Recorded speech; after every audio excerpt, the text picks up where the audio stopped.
ចាសសូមគោរពពុកម៉ែបងប្អូនទាំងអស់គ្នាថ្ងៃនេះខ្ញុំនឹងលើកយកនៅព័ត៌មានថ្មីតែម្ដងខ្លាំងបាត់ស្រីស្អាតកំពុងសើមស្លៀកពាក់ភ្លេចគិតថាកំពុងតែ live វីដេអូលេចចេញរបស់ពិសេសកណ្ដាលវាល Facebook ទំនាក់ទំនងបណ្ដាញសង្គមកំពុងក្លាយជាទិសដៅមួយដែលមនុស្សទូទាំងពិភពលោកកំពុងតែប្រើប្រាស់ជាប្រចាំថ្ងៃ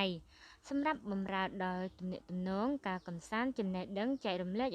អ្វីថ្មីសុខភាពនិងសម្រស់ជាដើមហើយសប្តាហ៍ថ្ងៃនេះបណ្ដាញសង្គមដ៏ល្បីជាច្រើនដូចជា Facebook TikTok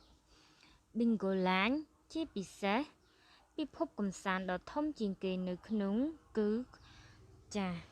YouTube តែម្ដងដែលគឺកំពុងតែល្បីខ្លាំងកំពុងខ្លាចជាទីដែលមនុស្សសម័យទំនើបខំបញ្ចេញសិល្បៈឬសង្គមផ្សេងឲ្យពិភពលោកបានដឹងអ្វីដែលកាន់តែពិសេសធ្វើឲ្យអ្នកលេងបណ្ដាញសង្គមជ្រួលជ្រើមយ៉ាងខ្លាំងក្នុងមួយរយៈ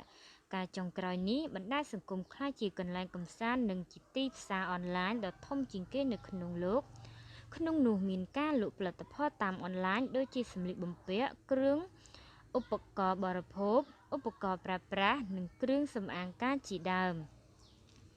ដើម្បីទាក់ទាញការចូលទស្សនាឲ្យបានច្រើនហើយលក់ទំនិញក្នុងបណ្ដាញសង្គមដាច់បានច្រើននារីមួយចំនួនជាពិសេសអ្នកលក់លេស្បែកសបានស្លៀកពាក់យ៉ាងសិចស៊ីលិចលើលិចក្រោមធ្វើឲ្យអ្នកទស្សនា live វីដេអូខ្លះស្ទើរភ្លេចដកដង្ហើមហើយអ្នកខ្លះមិនមានលក់ផលិតផលអ្វីនោះទេតែក៏ខំបញ្ចេញសាច់បញ្ចេញភាពសិចស៊ីស្ទើរតែចេញគេម៉ែមកស្រស់ក៏ព្រោះតែចង់បានការចូលទស្សនាច្រើនបានការចុច share និង like comment ច្រើនដោយមិនបានគិតពីផលអាក្រក់ដែលប៉ះពាល់ដល់កិត្តិយសរបស់ខ្លួនឬគ្រួសារនោះទេសូមអធិស្ឋានចំពោះការបង្ហោះវីដេអូរូបនេះខ្ញុំមិនមានគោលបំណងផ្សព្វផ្សាយរូបភាពឬវីដេអូអាក្រាតកាយនិងបន្ទាបតម្លៃស្ត្រីនោះទេតែខ្ញុំសូមឲ្យយុវជនគូស្រឡាញ់កិត្តិយសខ្លួននិងស្រឡាញ់មិនគួរយកភាពជានារីមកបំផ្លាញនៅមុខកាមេរ៉ាបែបនេះទេគឺយើងមើលឃើញថាគឺបងស្រីម្នាក់ដែលគាត់កំពុងតែ live វីដេអូប៉ុន្តែបែរជាគាត់ភ្លេចខ្លួនឬក៏គាត់មានអចេតនាយ៉ាងណាទេ